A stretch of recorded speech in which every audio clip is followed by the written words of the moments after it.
So can Damian Lillard actually end up on the Los Angeles Lakers? Well, I think the answer is yes, because he always, there's no way that you actually believe that. There's no way. Damn, what is matter with bruh? He needs to chill out, bruh. Damn. But, I guess he has a point.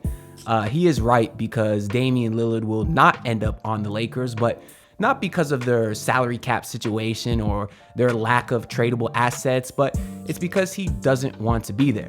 And that's the same reason that he won't end up on the 76ers or the Brooklyn Nets or any of these other teams that we've heard rumored, right? Now, players of Damian Lillard's caliber, we're talking about star players, usually end up on their preferred destination. And there's multiple reasons for that. I'm gonna get into that later in this video, so stay tuned. But as of right now, one thing is crystal clear, and it's that Damian Lillard wants to be on the Miami Heat and only the Miami Heat. Now, there's an interesting trail to break. I'm about to stop you right there because you think that you can guard me. That's crazy. Listen, if I make this shot, you got to subscribe and like the video right now. Let's get it. That is wild. Okay, you know what?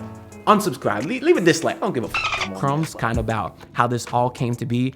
Of course, his relationship with Bam Adebayo is pretty well documented ever since his Olympic runs with Bam back in 2021. They were always going back and forth. Even last year, we had that pretty funny swap where Lillard gave Bam his jersey. Bam gave him a water bottle because he forgot his jersey. And my guy Jake Pablo made a pretty funny edit of that too. But we've also heard that that Dame holds Jimmy Butler in high regard. We hear that there are two players that are some dogs like that and really respect each other's game and their mentality. But also we saw a D-Wade jersey swap with Damian Lillard. Now, all of those things really don't mean much because how many guys have we seen be friends with Bam? How many guys have we seen do jersey swaps with D-Wade? One guy in particular that comes to mind is Bradley Beal, a guy who was rumored to maybe want to come here, but it seems like at the end of the day, he chose the Phoenix Suns. So none of that stuff is really too relevant. All this shows is that Dame was at least a fan of the players that we had over here, right? But to me, this all got very interesting when a month ago, Damian Lillard said this on the Last Stand podcast with Brian Custer. Which one will you be like, that's not too bad? Miami, obviously. Now, he didn't say, I like Miami, or, yeah, Miami's fine, or whatever. He said, Miami, obviously. He made it very, very direct that he was a fan of the Miami Heat, which, to be honest, I found a little peculiar. I found it a little weird that he was that direct, but obviously, I liked it. Now, I didn't necessarily think anything was happening. I thought that, if anything, he was trying to kind of put some pressure on the Blazers front office to make some moves because, of course, he didn't want to go young. He didn't want the Blazers to be idle in free agency. He wanted to get some win-now guys to really, really improve their chances. But on July 1st, Shams broke the news saying that Dame requested a trade and his preferred trade destination was the Miami Heat, which is good because all the reports that we've heard since seems like Dame really hasn't changed his stance on wanting to join the Miami Heat. I got a few things that I listed here that I was able to find. So in the days since, we had the Rose Garden report that said Damian Lillard and his representatives left no doubt that Dame wants in Miami. We had Mark J. Spears, who said, and I quote, Miami and only Miami. But most importantly, we had Chris Haynes, that is Damian Lillard's boy, who when asked by Mark Stein about the potential of Dame landing on other teams, Haynes said, Miami, Miami, Miami, as if to say, don't worry, Dame is not going to end up anywhere else. Now, like I said earlier, star players get traded where they want to go typically. Now, I kind of outlined the last few stars that were traded within the last 4 or 5 years, and I kind of want to go through that history and the packages that they got so we can kind of make an educated guess at what might happen with Dame. So, I'm going to keep it kind of chronological here. The first one is actually what I would hope is an outlier, something that does not work in favor of the Miami Heat, definitely getting Damian Lillard. And of course, it's the Kawhi trade, right? It was in June of 2018. Kawhi said he wanted the Lakers, and he was with Toronto by July of the same year. So a month later, they traded him to Toronto. Little bit of different circumstances there. It was pretty well documented that Popovich and the GM, R.C. Buford, refused to trade him to LA under any circumstances. I don't know the validity to that report. That's just something that was out there. But Toronto did take a gamble I don't think many teams would take, especially since Kawhi was on the final year of his deal. Now, the deal they took 100% paid off. They won the championship. And the package, depending on who you ask, the package was a nice one because the Raptors did trade their star franchise player in DeMar DeRozan. The final package was DeMar, Jakob Poeltl, and 1 first-round pick. But if you ask other people, that's really nothing crazy because you got at the time a guy in DeMar who wasn't seen like he could be the guy anymore, wasn't seen as a superstar at the time, and only 1 first-round pick. But I'm not gonna sit here and act like that was an insignificant package. It was solid. Moving on, we got our guy Jimmy Butler. He requested a trade from Minnesota in September of 2018, and he was on the 76ers by November. Now, that package was basically nothing. It was Robert Covington, Dario Saric, Jared Bayless in the second-round pick. That was basically nothing. And, of course, he played 55 games for Philly and then was traded to Miami in a sign-and-trade in the year later. So that package wasn't too much, and he didn't necessarily have a destination that he really, really wanted to go to. We heard some rumors, but it was never publicly stated by Jimmy Butler at the time. January 28th, 2019, Anthony Davis requested a trade to the Lakers, and it took all the way until June 17th of 2019 for AD to end up in LA. At the time, the package wasn't seen incredible. It was Brandon Ingram, Lonzo Ball, Josh Hart, and 3 firsts and like a swap. I don't care about those swaps. I might not even mention those the rest of this video because if you swap me with a team that just got a star player, the swap is probably never gonna come about anyways, right? So the swaps are dumb. But at the time, Lonzo Ball was seen like a decent player and Brandon Ingram was seen like a nice young player on the rise. Not a lot of people thought that he could be an all-star or what he is today. At that time, some people did, but he wasn't looked at as some surefire prospect. So it's still a nice package, and they got 3 firsts, obviously, but I wouldn't say it was anything that would blow them away.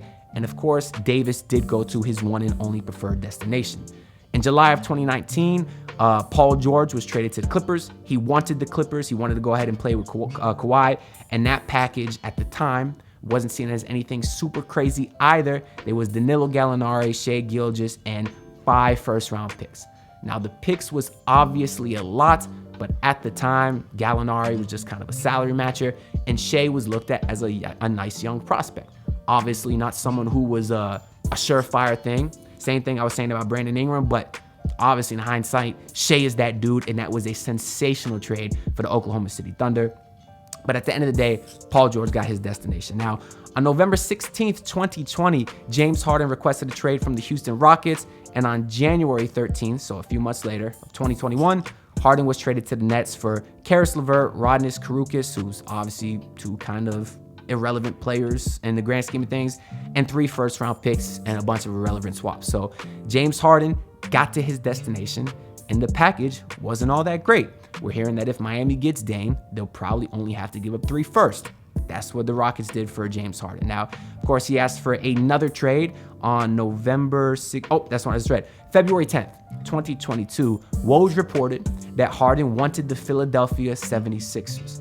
He was traded there the same day for a package of a disgruntled Ben Simmons, Seth Curry, Andre Drummond, and 2 firsts. So once again, star player going to their destination and not for a super significant package. Now, some people might want to bring up a guy like Donovan Mitchell. He never formally requested a trade. And obviously he's a younger guy, so he doesn't have as much leverage as the more veteran guys like a James Harden, like a Damian Lillard.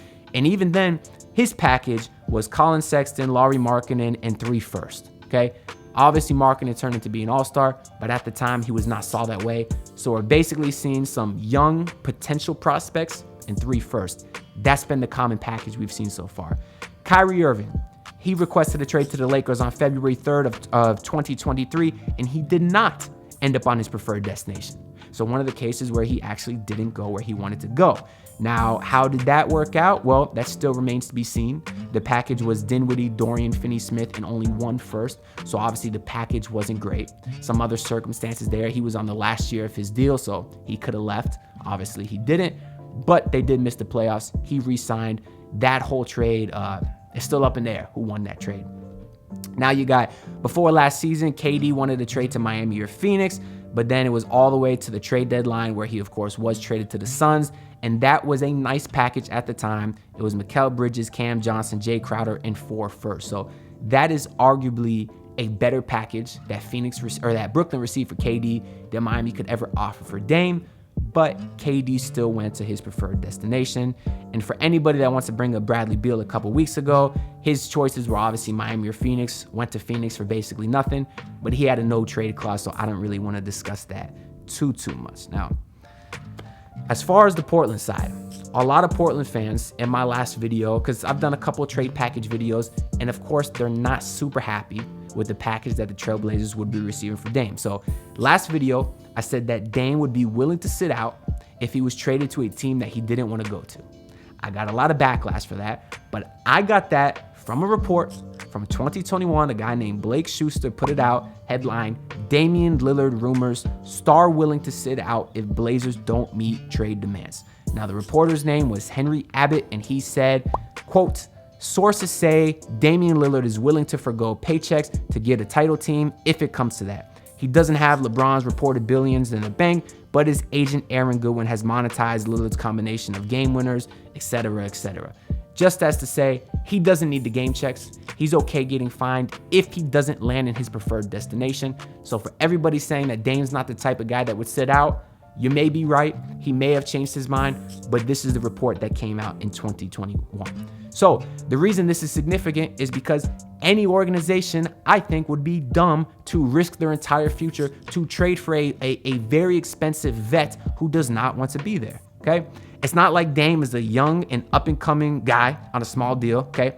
He's 33, and he's getting paid between $40 and $60 million for the next 4 seasons. When he is 36, he will be getting paid $63 million that season. That is not something that a team will want to deal with for a guy who doesn't want to be there. And it's not like you can say, oh, they could just trade him down the line when he's past his prime. That will not be a tradable contract. A 36-year-old Damian Lillard making $63 million will not be a tradable contract if he starts to obviously decline in his game, which we'd all expect from a 36-year-old.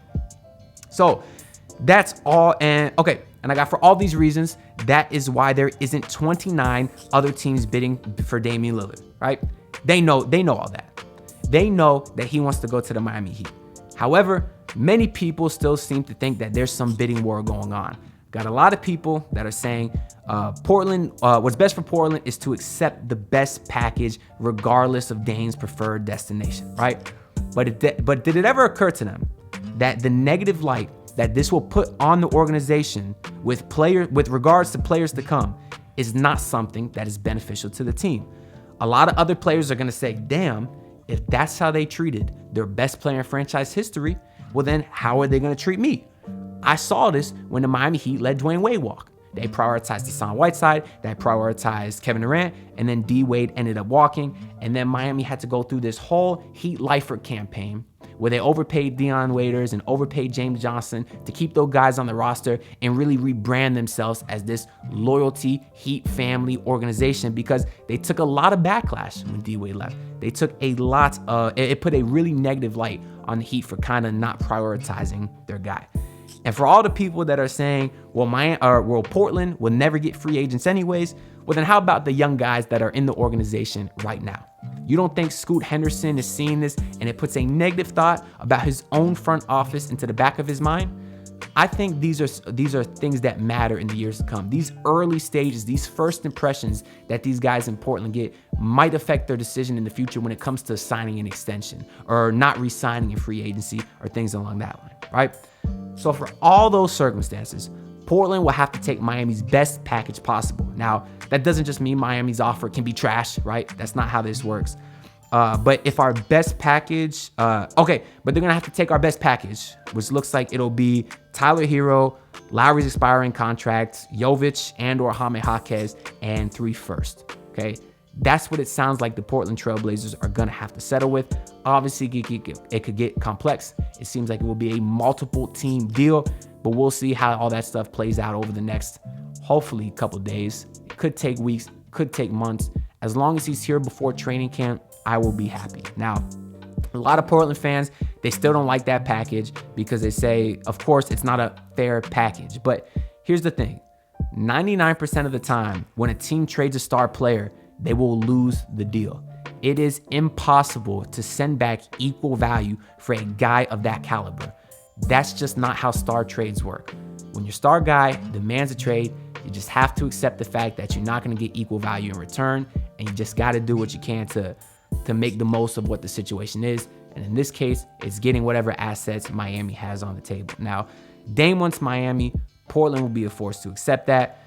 For better or for worse, it is a players' league now. A lot of people are against that. A lot of people are for the owners to have the power, some for the players. Truthfully, it seemed like in the recent years, people were happy. They're like, oh yeah, look at James Harden going where he wants to go. Shout out to the players having more power than the millionaire owners, which I agree with.